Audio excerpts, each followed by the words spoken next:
Hello and welcome. I'm so happy to have you here again, talking about the relationship with you. One of the things that I feel is so important when we talk about the relationship with you, building that relationship with you, noticing that relationship with you, loving the relationship with you, is selfishness. I talk to a lot of clients about selfishness and how important it is for us to redefine selfishness. Why is this? Well, think about it, right? What do you think when you think of the word selfish? What comes to mind? I have a feeling it's not a very positive idea or thought that comes to your mind when you think of being selfish. And the truth is that, no one wants to be called selfish, right? When someone says to you, hey, you're being selfish, automatically you know that you've done something wrong. It's ingrained in us from a very short time, right?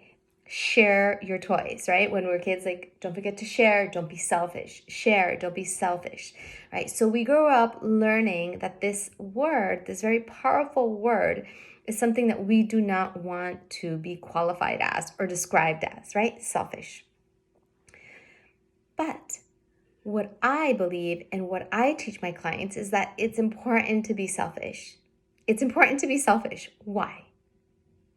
My belief is that we have to relearn, actually, to love ourselves in a way where we allow ourselves to come first. Yes, allowing yourself to come first. It's really kind of like mind-boggling for some people to think that they could come first, that you could come first, that you could think about yourself first. And it's a change of perspective, and it's a difficult and uncomfortable change of perspective for some people because, again, it's so ingrained in us, right? Especially women, because we're told, that we are caregivers, right? We're nurturing. And so if those are true, that means like we give to others, we nurture others. It doesn't mean necessarily that when someone thinks of a caregiver, you don't think that you're caregiving for yourself, right? It's like you're a caregiver for someone else. When you think about being nurturing, you're not thinking about, oh, that person's being nurturing with themselves. You're thinking that person is nurturing others. And so it's ingrained in us that, we give. That's what we do. We give, we give, we give. The problem with giving so much is that you forget about you. And for the most part, women forget about themselves. It's not until later in life when they realize, after they've kind of like given so much, they're left depleted, when they're like, what happened?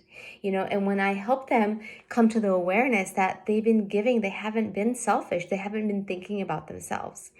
And so one of the main ingredients in building this relationship with yourself is learning to be selfish, learning to think about you, learning to think about your needs, your wants, your desires, what lights you up, what doesn't light you up. All of those things matter when you are building, when you are loving yourself, when you're building that relationship with you. So redefining selfishness. We must redefine selfishness and challenge, right? Challenge others in the process. If someone says to you, you're really being selfish, you may want to say, thank you, right? Because you know that you are thinking about yourself. Now, yes, I agree that many times you may be acting selfishly, that you're not thinking about the other person. So you're not thinking about the other person and that you're not considerate of the other person, which is very different, right? So I have been selfish.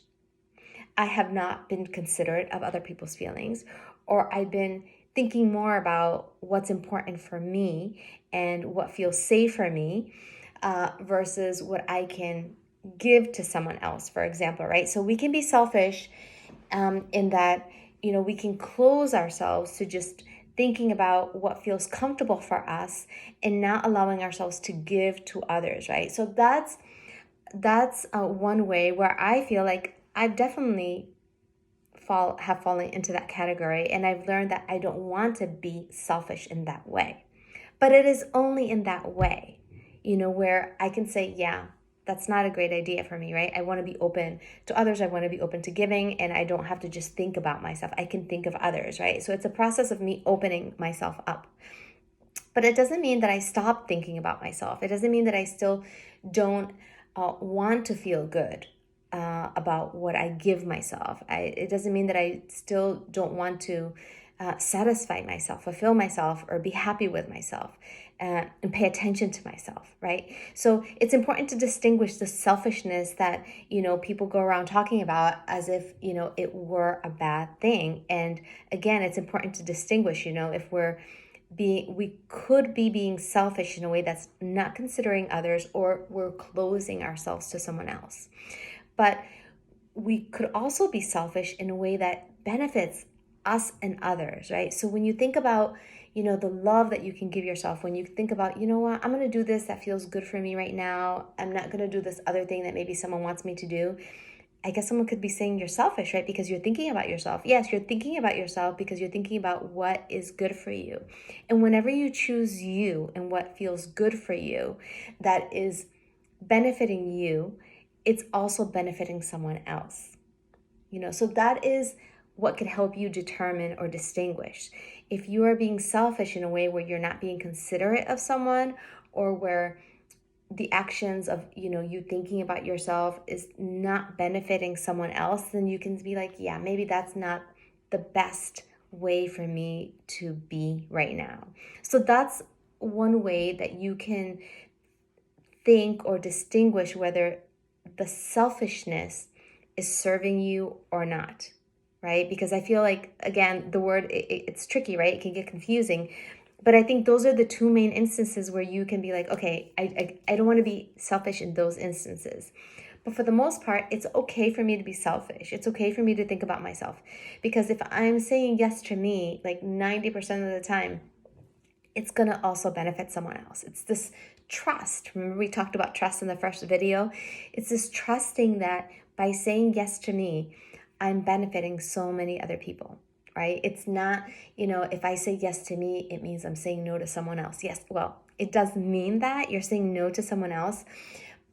And it's okay. It's totally okay to say no to someone else when you say yes to you. But just know and trust that when you are saying yes to you, you are also benefiting other people, right? Because you're practicing boundaries, you're practicing self-love, and all these things that we want to also be able to mirror and model for other people, right? And so when we act and when we make decisions based on our well-being and things that make us happy, of course that affects other people, right? Have you ever heard when people say, what, I may not be able to change the world and may not be able to do all these things, right? But if I focus on me and my life and how I can be the best version of myself, inevitably that is going to affect so many people. It's going to affect many people. You can be assured of that. So that's what I wanted to talk to you today about, redefining selfishness. What do you think about this topic? I'd love to know. If you like this video, please give me a like and share it if you feel someone in your circle, in your life, would benefit from hearing this message to redefine selfishness. Thank you for being here. Thank you for your time. And I'll see you again very soon. Bye-bye.